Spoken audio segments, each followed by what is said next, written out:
Welcome to According to Sam, folks. This is episode 251. Thank you for listening. Hope you guys had a great weekend.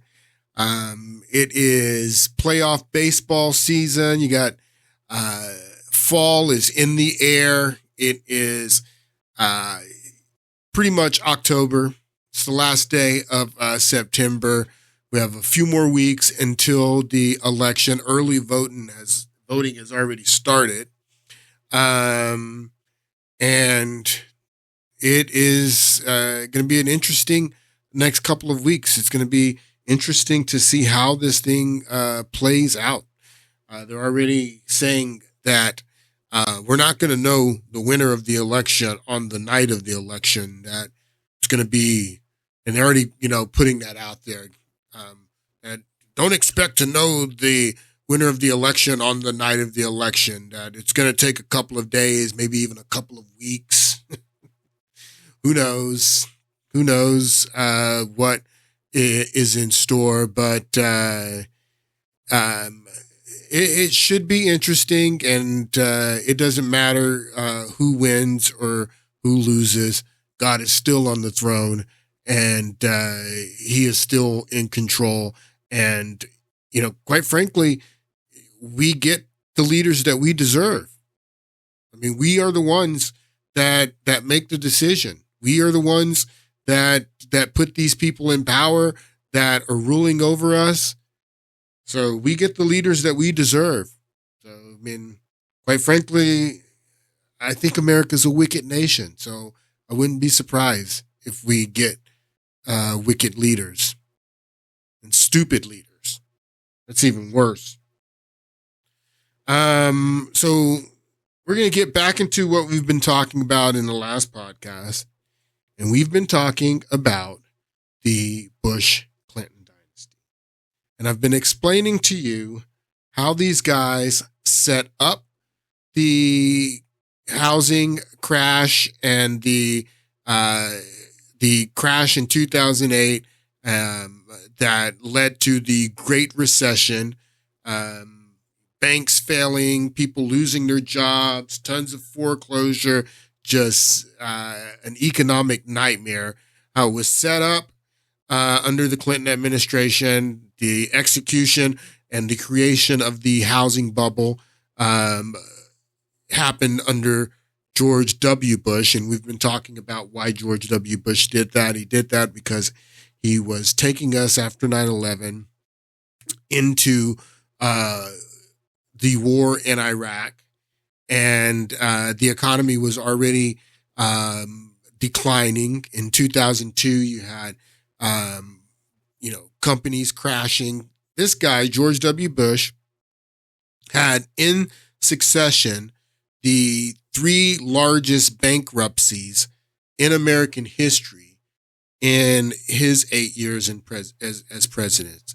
In succession, when Enron in 2002 declared bankruptcy, it was the largest bankruptcy in American history. And then a few months later, WorldCom declared bankruptcy. Again, it broke the record. It was even larger than Enron and was the largest bankruptcy in American history. And then just as he's leaving, Lehman Brothers crashes, and it's the largest bankruptcy in the United States, maybe even world history. Lehman Brothers spread throughout all of the world. So I've been explaining all of this to you and how these guys did this to you. We've been talking about the Bush-Clinton dynasty, the fact that these four presidents from the Bush-Clinton dynasty, along with the current president, Joseph Biden, all make up the Bush-Clinton dynasty. And they have been governing over us and have been presidents of the United States, these presidents, for the last 32 of the last 36 years. And this guy, 4. And again, they've been telling you that this guy is responsible for all of your problems, for the division in the country, for the financial problems in the country, for everything that's going on in the country that leads people to say that the country is on the wrong track And 65 to 70% of the country believes that the nation is on the wrong track. All of the things leading people to believe that are caused by him is what they're telling us. And Kamala Harris, the Democratic nominee, is running on change. Just like Obama ran on change in 2008, she's running on change again. Obama was running against what Clinton and Bush had done. Obama actually ran against Clinton's wife in the primary in 2008 and defeated her. And if you listen to Obama's rhetoric, and when we get to Obama's part, I'm going to play him. I'm going to play what this guy said, what he said about Hillary Clinton. I mean, when he ran in 2008, he separated himself from these two. He was something new. He was going to bring something new, change you can believe in, is what he sold us in 2008. First in the primary, running against this guy's wife. And then when he ran against John McCain in the general, I'm going to show you what this guy said. I mean, he was running during the crash, the 2008 crash that these guys had set up. So all the rhetoric that this guy was running on and everything that he was saying was completely opposite of what happened when he got elected and once he was sworn in. All right. So we've been talking about the Bush-Clinton dynasty and what they did and how they set up the crash. We've been talking about how these guys deregulated everything during the Clinton administration, and he let them do it. He was the executive, chief executive. I mean, when they repealed Glass-Steagall, he had to sign that. He had to sign, all of the deregulation. So it happened under the Clinton administration, and these guys did it. But I don't want to act like these guys were, they were acting apart from the chief executive, who was William Jefferson Clinton. But it all happened under the Clinton administration. And Larry Summers here, Alan Greenspan, Robert Rubin, and Timothy Geithner were all involved in the deregulation. And they deregulated everything and allowed Bush to come in and create the housing bubble. Explain to you how he created the housing bubble. He's the one who came out with we'll get more into that because it sounds like Kamala Harris is trying to repeat what George Bush did. So let's get started with this clip. This is I don't know if it's an interview. Yeah, I guess it's an interview. It's a podcast. These guys are ex-NBA players. Matt Barnes and Steven Jackson have this podcast where they sit around smoking weed, and it's called All the Smoke. And Kamala Harris did an interview with these guys, and they got into talking about the economy and her economic plans. Let's listen to a little bit of this. What is your economic plan moving forward for people who are living paycheck to paycheck and struggling for groceries? What is your economic plan for people that are struggling, living paycheck to paycheck? That's a really direct question. What's your economic plan? Does she answer directly? Take a listen. Moving forward for people who are living paycheck to paycheck and struggling for groceries and rent and homeowners. So, look, I grew up, so my sister and I were raised. Check out how she caught herself. So she caught herself because she was getting ready to say, I grew up in a middle class, because that's what she keeps saying over and over again. And her people have told her to stop saying middle class. So she catches herself. And struggling for groceries and rent and homeowners. So, look, I grew up, so my sister and I were raised by our mother. We lived for a long time in an apartment on top of a child care center. That child care center was actually owned by a woman who lived 2 doors down from us, Mrs. Shelton, who was, by all of our accounts and feelings, our second mother. She helped raise us. And so she was a small business owner. So I'll start with the small business, and congratulations on what you guys have done. I'm wondering if this is is she talking about California, or is this in Canada when she lived in Canada, where Mrs. Shelton, who was, by all of our accounts and feelings, our second mother. She helped raise us. And so she was a small business owner. So I'll start with the small business, and congratulations on what you guys have done.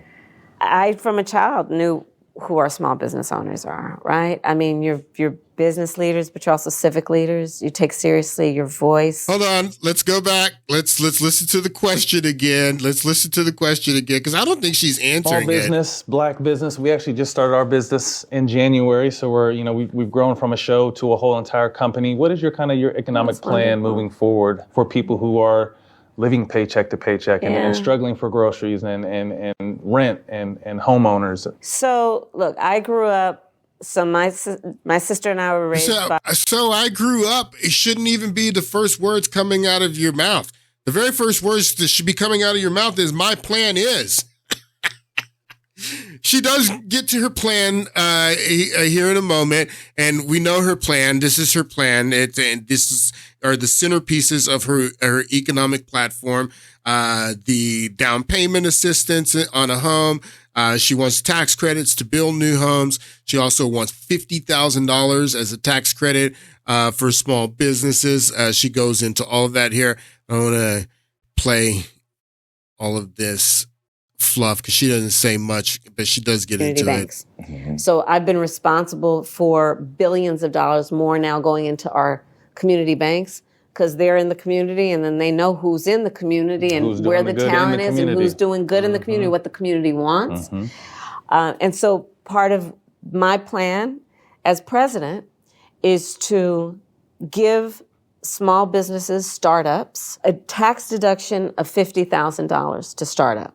Because right now, the tax deduction is $5,000. Can't do nothing with that. That's exactly right. Mm-mm. And see, the thing we know is that most of our small business, our entrepreneurs who want to start a small business, got a great idea, have incredible work ethic, but, they weren't handed a bunch of money on a silver tray. A silver tray. It's a silver platter.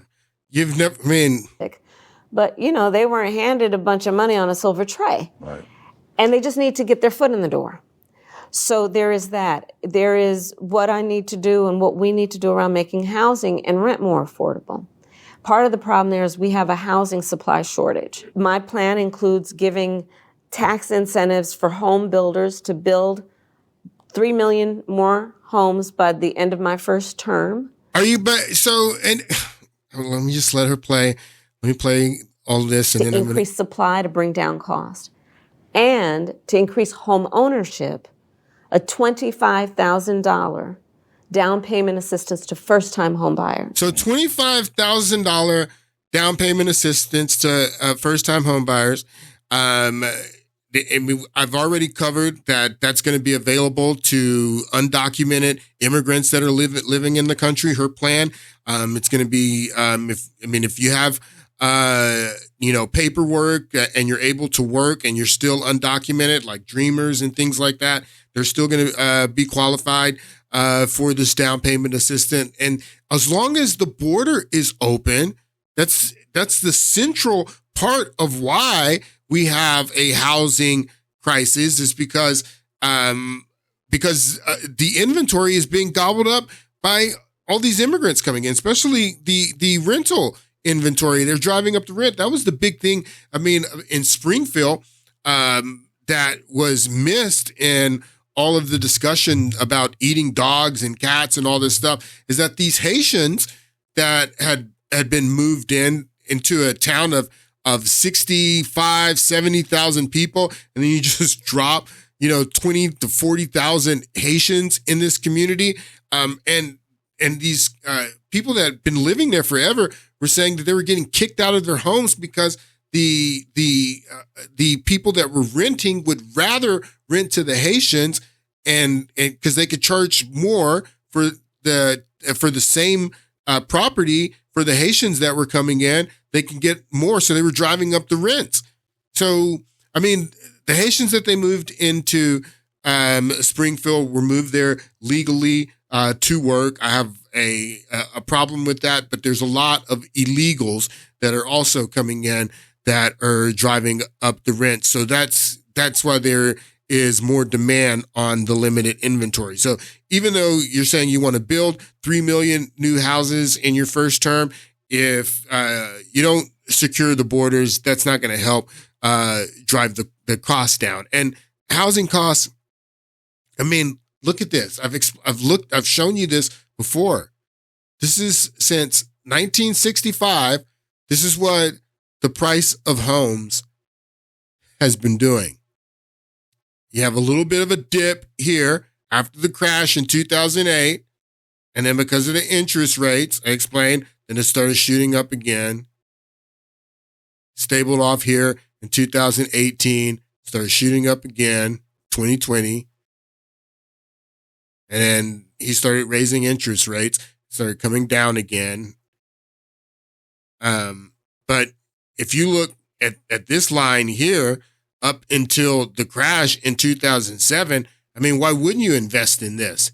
If you're buying securities in the housing market, and there's never ever been a decline in the housing market since 1965, a small one here in 1990, but I mean, it's just going up and up and up. This is the price, the median price of homes in the United States. So what I'm trying to say is that Kamala Harris's plan to increase home ownership is not going to increase home ownership. The best that it can do is create more problems, just like what Bush did. What will increase more home ownership and give people more access to home ownership would be to close the border and allow wages to increase with the prices of homes, because wages have not been going up like this. The way these prices of homes have been going up, wages have. If you look at the line for wages, it's pretty much straight, very little incline. So the problem with people getting into homes is that the prices of homes are climbing, but the wages are not are climbing. So you can create more inventory, give people $25,000 down payment assistance, anything, but that you want. But if you don't close the border and secure the border, and you don't tackle the fact that wages are not rising with the prices of homes, you're not going to be able to get people in homes, and you're going to have the same problem that Bush did when he created the housing bubble in 2003 with the same initiatives to go out and get minority people into homes and creating creative financing and down payment assistance. Same thing that you're doing. George Bush did it in 2003. American Dream down payment assistance. He already did it. And he created a housing bubble because the people could not afford the homes. Listen to what she says here. Because again, people just need to get their foot in the door. They'll grind after that. Right? Listen to what Barnes says. Listen to what Barnes says. She says that people just need to get their foot in the door. So we're going to give them $25,000 down payment assistance. We're going to help them get in the home. And then he says, and they'll grind after that. That's what they said during the George Bush administration, that we just need to get them in the home, that we just need to get the loan out to these people, and they'll grind after that. Well, they grind it to a halt. They grind it to a halt in 2008. There were foreclosures all over this country. It's crazy that these people want to do this again. Listen to this. $5,000 down payment assistance to first-time home buyers. Because again, people just need to get their foot in the door. They'll grind after that. Right? That's exactly right. They'll grind after that. That's exactly right. They just need to get their foot in the door, and they'll grind after that. And see, when George Bush did this in 2003, and I told you they needed to show this growth in the economy, the GDP growth, while he was cutting taxes, while he was taking us to war. And everything, the entire marketplace was centered around the housing market, no matter in what area you were working in. If you're working in the mortgage business, if you're working in the in real estate, if you were working in as an appraiser, if you're working in the furniture business, if you were working in shutters, if you were working in anything for the upkeep of your home or homes, everything was just like being fed off of the housing market, the entire economy, all of the growth, and it was a bubble. And like I explained in the last podcast, there were those who foresaw the bubble. Some of them, like Michael Burry and the others who bought the credit default swaps, they profited off of what they saw coming. But Kamala Harris is going down the same path that George Bush did, talking about we just need to get them in. They just need to get a foot in the door, and they'll grind after that. The reason that didn't work, in the early 2000s, and everybody ended up getting foreclosed on in 2008 when the crash happened, is because it didn't matter how much you were grinding when the entire economy was brought to a halt by these people. There was nothing you could do. People were losing their jobs right and left. Everybody was losing their jobs. Everything was going out of business. The economy was crashing. Didn't matter how much you wanted to grind after you got into these properties that you could not afford because you can't afford them, because your wages, I don't care, how good you're doing during the good times, you're not going to be able to afford that property. Even with the $25,000 down payment assistance, because the price of the property is out of your range, because your wages are not increasing with the value of the home. So it doesn't matter how much you want to grind after that. You're not going to be able to afford it, Matt Barnes, and you're going to have another housing crisis is what it sounds like she wants to set up. We just did this 20 years ago. American Dream down payment assistance. We just did this. George Bush. First term to increase supply to bring down cost and to increase home ownership, a $25,000 down payment assistance to first-time home buyers. Because again, people just need to get their foot in the door. They'll grind after that. Right? That's exactly right. They'll grind after That's that. exactly right. And we know home ownership, especially for the community, that's the fastest, most effective, and most sure ways to build intergenerational wealth. It's then when your child says, I want to go to an HBCU or some other college, and you say, well, honey, you don't have to take out a student loan. I'm going to take some equity out of the house. Or your child says, I want to start up a small business, and you can say, let me take some equity and help you. First, what is that business? Let me make sure it's not. So, sounds like they are trying to set up another housing bubble, because, and the other thing too, if the government's going to start giving out $25,000 tax credits for down payment assistance, that's just going to increase the price of the homes even more. People are just going to be adding that $25,000 to the price of the home. And it happens every single time the government gets involved in anything. So, I don't understand why we're doing this again. But we ended up having the bailout when the economy crashed in 2008. It was all put on the taxpayers. The taxpayers had to bail out these banks. They had to, bail out these mortgage companies. The Troubled Assets and Relief Program relates to the two types of troubled assets we've talked about, the residential and commercial obligations, which still have value. The residential and commercial obligations, they may have dipped in value a little bit here, but as soon as the Fed cut their rate, those values in those properties still went up. So the commercial and real and residential properties, I don't really consider what I'm trying to say is I don't really consider those troubled assets because they still had value, even though the value dipped for a short amount of time. You look at what it's done since then. The value is there. Those are still assets. The B classification of troubled assets, these derivatives, these mortgage-backed securities, CDOs, these things were worthless. Completely worthless. They were junk. and they had become junk.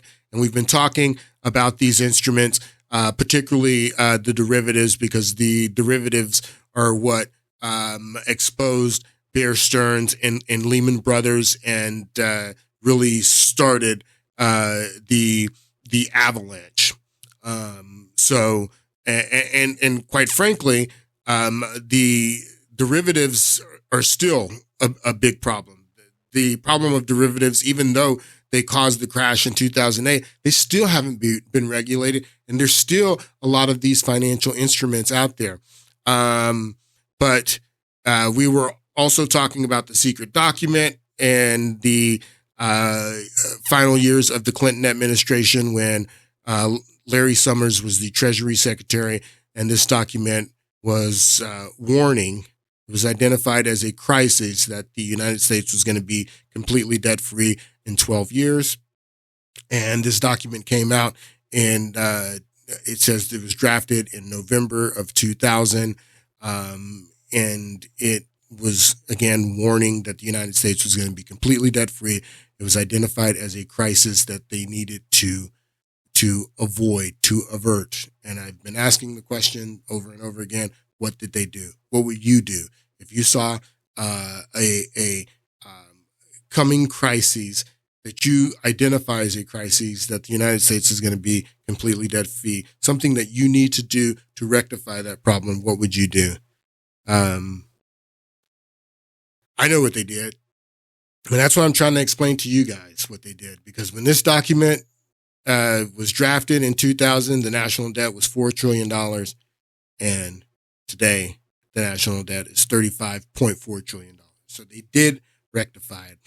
And I know what they did. I'm trying to explain to you what they did. So in the last podcast, we finished up talking about Brooksley Born. Brooksley Born was the head of the Commodities Futures and Trading Commission. She was the one who was attempting to regulate these derivatives, these financial instruments that were a big part of the crash that took place in 2009 when the housing bubble burst. That she tried to regulate these derivatives in the 1990s, and these guys went to war with her. Alan Greenspan, Larry Summers, Robert Rubin, and Timothy Geithner. Please remember these names.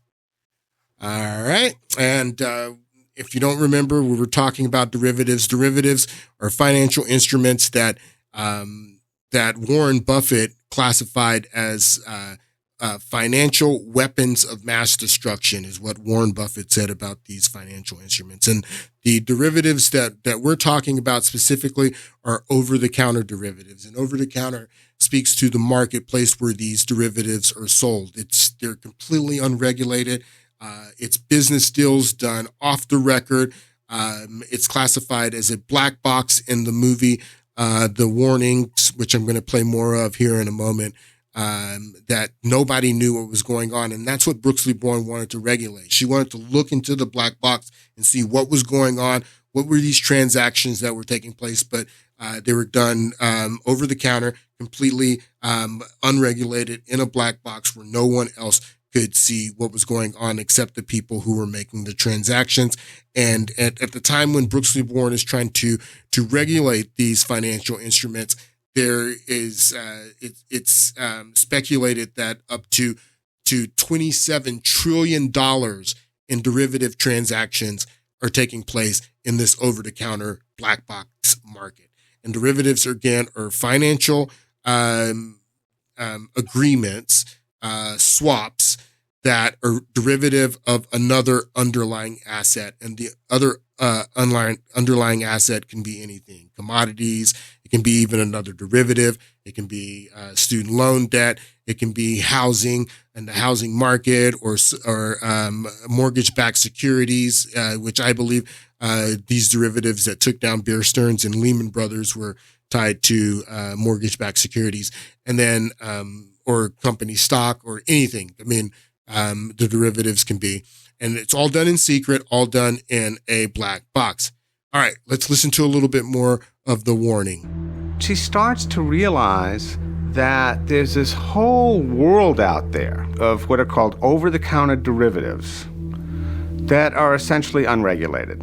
It's not even that they're unregulated, it's that the government doesn't even know what's going on. My staff began to say how big this was and how little information they had about it. On Wall Street, they described it as a black box. Only the parties involved in a deal knew what was happening. The derivatives market was a market that was not well understood, was growing rapidly, that had a few really smart, aggressive, innovative players. Derivatives, swaps, basically bets between companies and banks, laying off risk. Derivatives, in essence, are insurance policies that various players on Wall Street enter into to protect themselves from unforeseen calamities. It was a $27 trillion market, happening out of sight, inside a black box. We didn't truly know the dangers in the market because it was a dark market. There was no transparency. The conditions were very favorable for things to go wrong. As Bourne's investigators learned, there was also plenty of room for old-fashioned fraud. And if you remember, we played the portion of this movie in the last podcast where Brooksley Bourne early on in her term as the head of this commission, she met with Alan Greenspan, and she got into this conversation about fraud, where Alan Greenspan told her that fraud doesn't need to be regulated, that the market will figure out the fraud and the market will rectify the fraud. And we talked about that in the last podcast. So Alan Greenspan did not agree with regulating fraud. And there was a lot of fraud going on. There's this major scandal at Bankers Trust where they have taken two of their customers, Procter & Gamble and Gibson greeting cards, to the cleaners with these complex over-the-counter derivative products. Dealings in derivatives sold by Bankers Trust. Procter & Gamble claim they've lost millions of dollars from derivative deals arranged by Bankers Trust. In 1993, Bankers Trust, one of the largest banks in the country at the time, had sold derivatives to Procter & Gamble. Procter & Gamble sued Bankers Trust, claiming that they had been sold products that they didn't really understand and that blew up in their face. The lawsuit set the stage for a stunning revelation.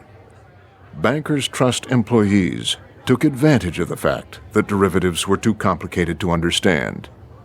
It opened a window onto what was really going on in the derivatives market.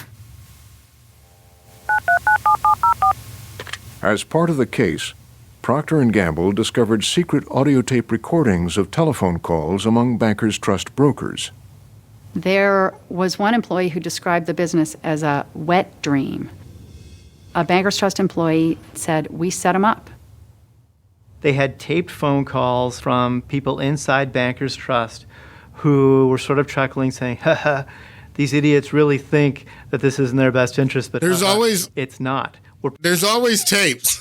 There's always tapes or emails. It's funny too, because when Enron, when they were running up the electricity bills on California in the late 90s and early 2000s before they crashed, and they were basically looting California. There's audio tapes of them laughing while they're doing very sick people. Same thing with these Bankers Trust guys, but there was no regulation, so they could sell these people anything. They could have done anything and gotten away with it. And so that happened in 1993, and then they sued in 1995. This time, Brooksley Bourne is going to Congress. She's trying to regulate these derivatives and everything, and she's being fought all the way by these guys, by Larry Summers, Robert Rubin, and Greenspan. No, don't regulate these things. Don't regulate these things. And then the Bankers Trust scandal comes to light in 1995. And the only reason it comes to light is because Procter & Gamble, they decided to sue Bankers Trust. If they don't sue Bankers Trust, then nobody even knows that what's going on here, and these guys are taking advantage of companies in this, black market, in this over-the-counter marketplace where nobody knows what's going on. The SEC doesn't know what's going on. No government regulators know what's going on, and people are being taken advantage of, and companies are being taken advantage of. And the only reason this comes to light after Brooks v. Bourne's trying to regulate, going to Congress, trying to regulate, and being blocked all the way, and then it comes to light because Procter & Gamble sues Bankers Trust. And it says right here, in 1995, litigation by two major corporate clients against Bankers Trust shed light. It shed light on the market of over-the-counter derivatives. Bankers Trust employees were found to have repeatedly provided customers with incorrect valuations of their derivatives exposures. And again, remember what derivatives are.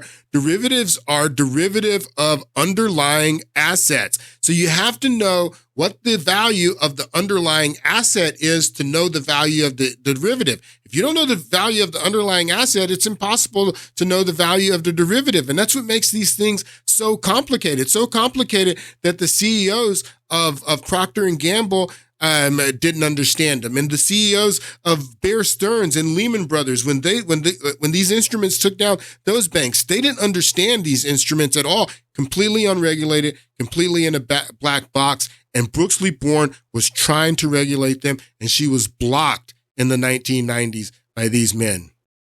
And Timothy Geithner. Don't forget Timothy Geithner. All right, so that happened in 1995. And then in 1998, again, a huge exposure showed that hey, these instruments are dangerous. While Brooks v. Bourne is still trying to regulate these derivatives, going to Congress, being blocked by Congress, being challenged by Larry Summers and Geithner and Rubin, then you have this long-term capital management scandal.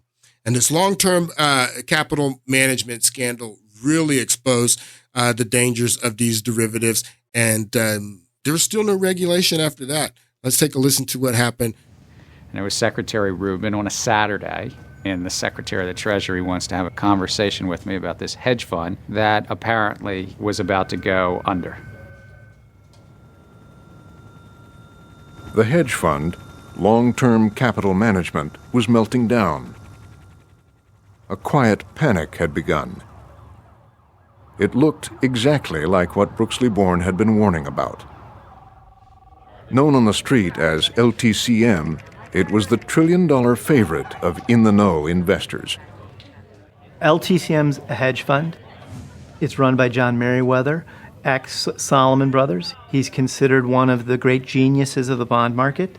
Tons of money flows his way from private investors who would like to make a killing via his smarts. The firm also had the former vice chairman of the Fed, Alan Greenspan's number 2. David Mullins and John Merriweather operated LTCM outside government regulations. They were the personification or the embodiment of Alan Greenspan's credo. Credo was, markets get it right. LTCM invented complex mathematical formulas and used derivatives to place their bets. These guys are the rock stars, the long-term capital management team. They're sort of rock stars for the math clubs of America. LTCM is a case study in arrogance. A lot of really, really smart people who thought they had a foolproof money machine. A number of them Nobel Prize winners. Neither the government nor investors knew anything about it. It's always the smartest guys, too. It's funny because if the documentary about Enron is called The Smartest Guys in the Room. And what he says here about these LTCM guys, that they're the smartest guys, just like the Enron guys, Kinley and all the cronies that were robbing and looting people. It's always the smartest guys. LTCM is a case study in arrogance. A lot of really, really smart people who thought they had a foolproof money machine. A number of them Nobel Prize winners. Neither the government nor investors knew anything about how LTCM worked. It was a completely secret process. If you want to invest in long-term capital management, you've got to walk into a conference room, abandon computers, abandon pencils, listen to this. abandon yellow pads. Listen to this. He's explaining the over-the-counter market and how it takes place in what they mean by a black box, and how there's no record of anything, no oversight. And you're talking $27 trillion? $27 trillion, people, in this black box marketplace? Are you crazy? Prize winners. Neither the government nor investors knew anything about how LTCM worked. It was a completely secret process. If you want to invest in long-term capital management, you've got to walk into a conference room, abandon computers, abandon pencils, abandon yellow pads, no notes, and you're told there's a black box. Look at these returns, 46%, 40%, 20%. And you don't have any idea. You don't have any idea if they're accurate or not, if these evaluations are accurate or not. I mean, that's why so much fraud can creep in, and that's why Procter & Gamble ended up suing Bankers Trust, because Bankers Trust were lying to them about their evaluations. Right here, it says, repeatedly provided customers with incorrect valuations on their derivative exposures. So you're going into this agreement, looking at these valuations to make a decision if you're going to buy these instruments, completely, unregulated, no government agency overseeing what's going on, and you have to trust these people. You've got to walk into a conference room, abandon computers, abandon pencils, abandon yellow pads, no notes, and you're told there's a black box. Look at these returns, 46%, 40%, 20%. People are fighting to get to invest. People are fighting to lend money. LTCM did business with 15 of Wall Street's biggest banks, leveraging $5 billion into more than $1 trillion in derivatives. All these big banks hadn't done their homework. They didn't even know the extent of LTCM's exposures in the market, or the fact that all of the other OTC derivatives dealers had been lending to them as well. I mean, it sounds like a Ponzi scheme. Then, trouble. LTCM's complicated computer models were failing. In Russia, the financial markets were hit hard today. Rocked by a financial crisis in Russia. The firm had all sorts of models that said no matter what happened, based on history, they couldn't lose more than $35 million a day. In Russia today, a grave financial situation grew decidedly worse. The effects of the Russia crisis were evident everywhere. They started dropping $300, $400, $500 million every day. Word of a pending collapse spread. Many banks had invested in LTCM's derivatives, believing they alone were in a deal. They weren't. When LTCM started to get stressed, and these guys said, I want to collect my collateral, they all discovered that a lot of other parties had the same claims on it. No capital reserves, so that's important. So they were selling these and doing these deals with multiple people, but everyone thought that they were the only person in the deal. Yeah, is that what they're saying? Everyone thought that they were the only person in the deal, but they were selling these things to multiple people, so they didn't have any capital reserves. So if everybody that they were selling to called in and said that they wanted their money on the same date, they didn't have any capital reserves. So they didn't have it, because it's completely unregulated, because nobody knows what's going on. Nobody made sure that people's money was protected. Trouble. LTCM's complicated computer models were failing. In Russia, the financial markets were hit hard today. Rocked by a financial crisis in Russia. The firm had all sorts of models that said no matter what happened, based on history, they couldn't lose more than $35 million a day. In Russia today, a grave financial situation grew decidedly worse. The effects of the Russia crisis were evident everywhere. They started dropping $300, $400, $500 million every day. Word of a pending collapse spread. Many banks had invested in LTCM's derivatives, believing they alone were in a deal. They weren't. When LTCM started to get stressed, and these guys said, I want to collect my collateral, they all discovered that a lot of other parties had the same claims on it. With Wall Street's banks in a panic, LTCM was perilously close to collapse. And that's when Washington first heard about the problem. The Secretary of the Treasury began to contact members of the President's working group. I got a call from the Treasury Department. I thought that LTCM was exactly what I had been worried about. None of the regulators had known they were on the verge of collapse.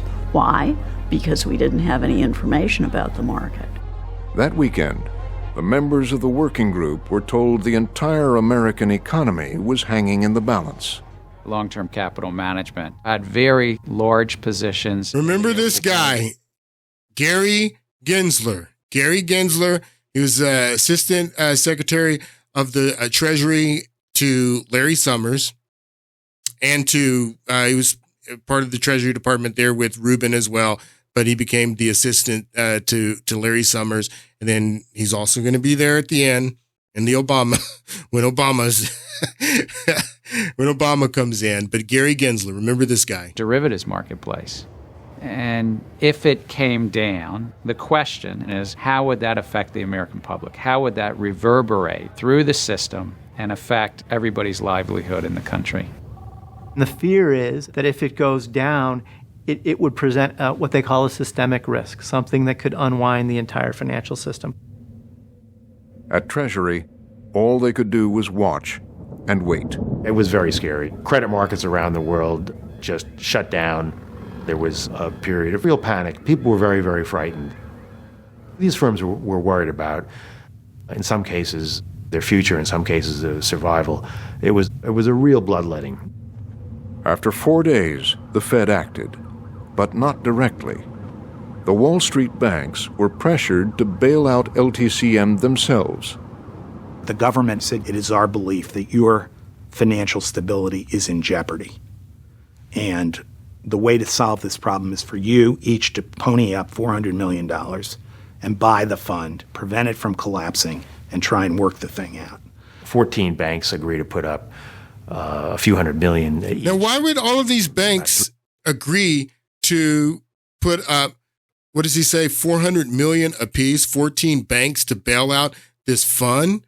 Because they're all exposed. They all have these derivatives. This is a $27 trillion marketplace, and they're all exposed. And this is going to be something that they do again when they do bail out Bear Stearns, and JP Morgan ends up buying Bear Stearns for nickels on the dollar. It's one of those situations when Paulson and Bernanke, they come in and they they guarantee the deal. They basically help JP Morgan in the acquisition, something that they don't do for Lehman Brothers. But they had already done this back in 1998 with long-term capital management. I mean, this was a huge, when they averted this crisis with long-term capital management in 1998, it should have been a huge red flag that we need regulating of this marketplace right now. And if they would have done that, they could have prevented what happened in 2008 with the downfall of Bear Stearns, Lehman Brothers, and all of these banks having to be bailed out. They could have prevented that. But even after the long-term capital management scandal, they still fought Brooks Liborn against regulating. So you had the Bankers Trust scandal with Procter & Gamble. Brooks Liborn's trying to regulate these derivatives in this over-the-counter marketplace. She's being fought the entire time by Larry Summers, Alan Greenspan, Timothy Geithner, and Robert Rubin. And then you have the long-term capital management scandal that comes because of these derivatives, and this hedge fund nearly takes down the entire economy, has to be bailed out by all of these banks. That happens in 1998, and Brooke Sleep-Warren is still screaming, we need to regulate these things. She's still being fought after the long-term capital management. No, we're not going to regulate them. Still to this day, I don't think that there is any regulation on these derivatives market, and it's a marketplace that has grown far more than $27 trillion today. All right, so let's talk about how these derivatives took down Bear Stearns and basically started the avalanche that created the financial crisis in 2008. And to explain that, you need to know what the repo market is. And the repo marketplace, I have a clip here that explains it. The repo market is often referred to as the plumbing of the financial system.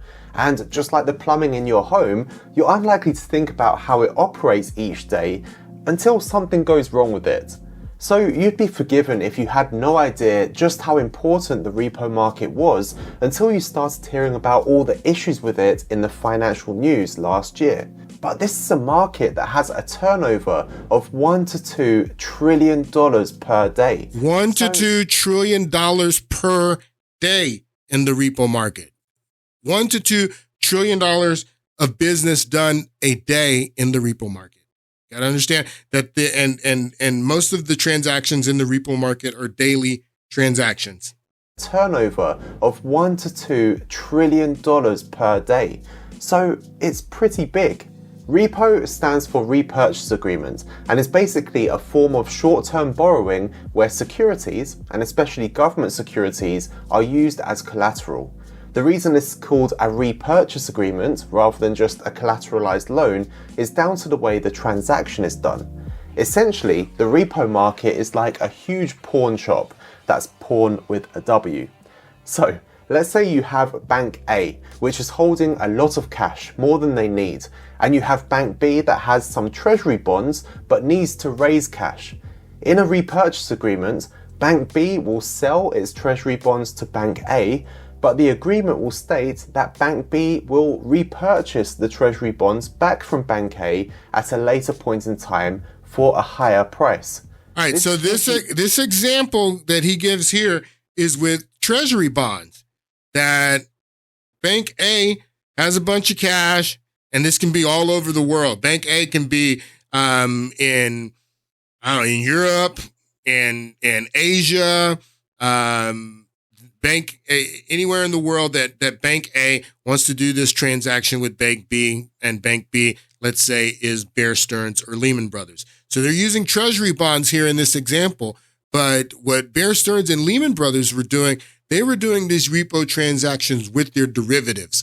They were holding all these derivatives and they were doing daily transactions and with repo, with these derivatives. And that's how they were doing business every day. Every day, Bear Stearns, when they would wake up and open their shop on a Monday morning, they had to do business for that day. They had to do these repo transactions. And if they weren't able to do these repo transactions, then they didn't have any cash to operate for that day. Every day they needed to borrow, and they were using their derivatives as their collateral in this repo market is what Bear Stearns, Lehman Brothers, and many other banks were doing. But these derivatives that took down Bear Stearns and Lehman Brothers, I believe that the underlying assets had something to do with the housing market, because all of a sudden one day these derivatives become worthless, and then these banks, Bank A, they say, well, we're not going to take these as collateral anymore, and they'd been taking them as collateral every day. And using and Bear Stearns, Lehman Brothers, and other banks were using these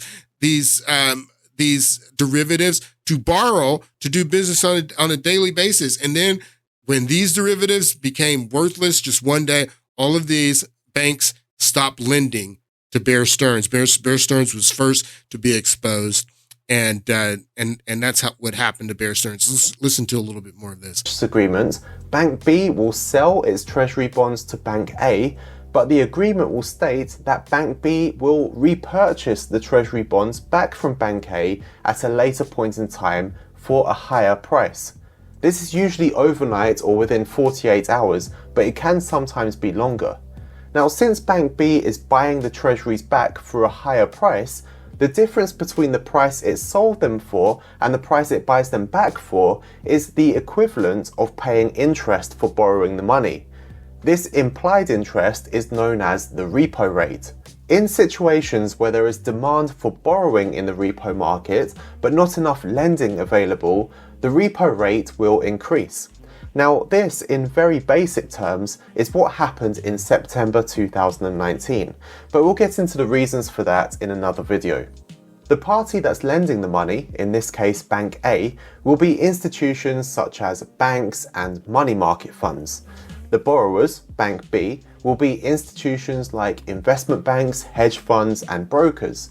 The Federal Reserve will also be involved in the repo market to help regulate bank reserves and the money supply. But typically, the lender's motivation for taking part in this deal is to make a relatively risk-free short-term return on its money. The reason this is relatively risk-free is because the securities are held as collateral. This means that if the borrower institution can't repurchase the securities as agreed, the lender can sell the securities in the market to make its money back. Unless they're not using securities and they're using derivatives, and the derivatives are worthless. Do you understand what this guy's saying? So if your collateral is worthless, they're not going to take your collateral. They won't lend you money, and that's what happens to Bear Stearns. We're going to watch a little bit of this clip from Inside the Meltdown from Frontline. It explains what I just told you, what happened to Bear Stearns because they couldn't borrow against their derivatives from on the repo market, and that's what led to their crash and which started the avalanche of the crash. Take a listen. It all could have been avoided. To understand this, and this is what we're coming down to.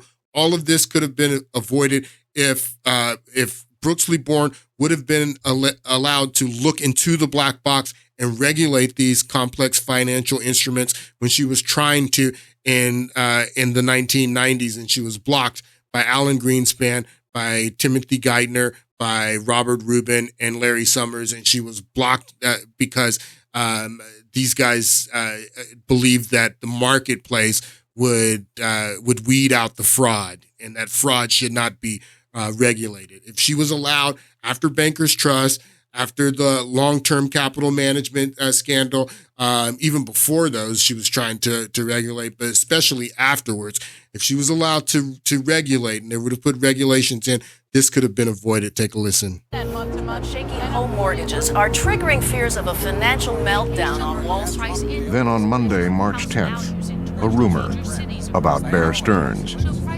Pretty normal morning. So it starts with the rumor. So, and I've always thought that this was interesting too, is that Bear Stearns had been doing business on the repo market, I mean, and using these derivatives for years, and they'd had no problem using them as collateral. But then with the rumor, it starts with the rumor. Who started the rumor that Bear Stearns derivatives were worthless, and started the rumor to all the other banks, don't take these assets as collateral anymore because they're worthless? Who started that rumor? So I've always said that basically the entire crash started with the rumor because someone spread the rumor. Someone told these banks that these derivatives were worthless and don't take them as collateral anymore because they had been taking them. Who knows how long they had been worthless. Of a financial meltdown on Wall Street. Then on Monday, March 10th, a rumor about Bear Stearns. Pretty normal morning. And then suddenly, around 11 o'clock, there's a tremor. The stock starts to go down. The CFO of Bear starts calling down to his desks, to the repo guys, the bond guys. Anybody hear anything? Anybody know anything? What is this? Yeah, the rumor is that we're running out of cash and that we might be in trouble.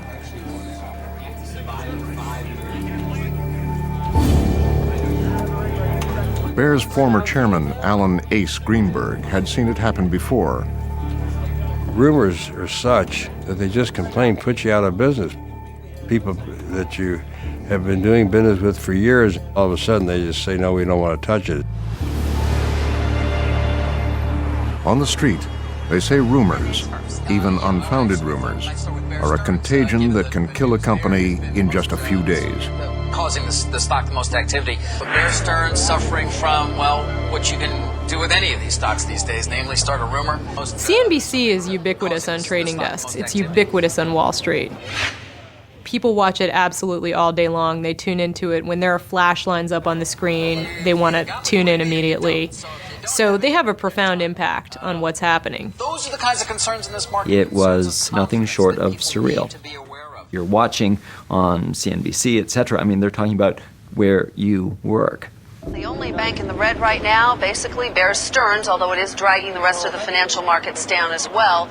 Most of them. Bear's stock was in free fall. Once it traded as high as 171. Now it hovered around 60. When people get nervous, they want the money out because you don't want to be the last person when there's a run on the bank. The stock started to go down. More and more people called up and said, I want my money out, or I won't trade with Bear Stearns, and it just completely unwound. And it happens because those who do business with a firm such as that lose confidence. And when they lose confidence, they pull their lines, and that's it. It's done. Pack your bags. Inside Bear, they knew they needed to reassure the market. They turned to former chairman Ace Greenberg.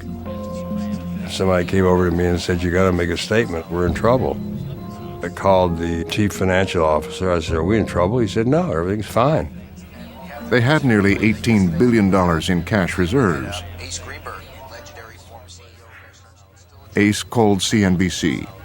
So I said, it's ridiculous. Everything's fine, which it was. He says, this is ridiculous, which then kind of, as they say, put pants on the problem because CNBC then starts running a crawler. You know, Ace Greenberg calls rumors of imminent demise ridiculous, which is a little bit, you know, like screaming, I'm really not beating my wife, honest. It's a very sharp rally on Wall Street, with the exception of Bear Stearns. It has been a roller coaster. The rumors swirling around Bear were about its massive investments in subprime mortgages, what would become known as toxic assets.